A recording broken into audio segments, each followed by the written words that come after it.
حاجة تعلمت عاوتاني في الحياة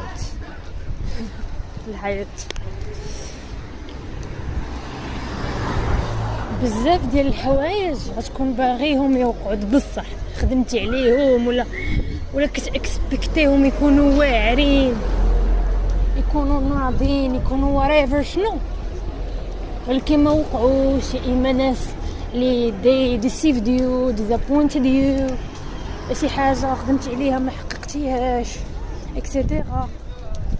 شنو البلان اللي غادي يوقع؟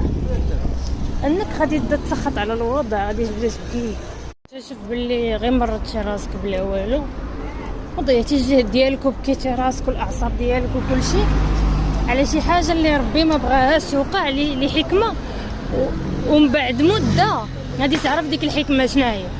سو بيزيكلي الخلاصه ديالتي كامل اذا وقعت لك شي حاجه ما حملتيهاش، ما عمرك ما كنتي كتوقعها whatever try your best باش انك ما تخرجش على صحتك، حتى at the end you learn and you know داكشي اللي وقع كانت احسن حاجه خاصها توقع، وباللي ربي كيريزيرفي لك شي حاجه ما احسن ومروع، وغادي تعرف سيغمون ابري باللي راه داكشي اللي وقع هو احسن حاجه واخا ما كنتيش باغا.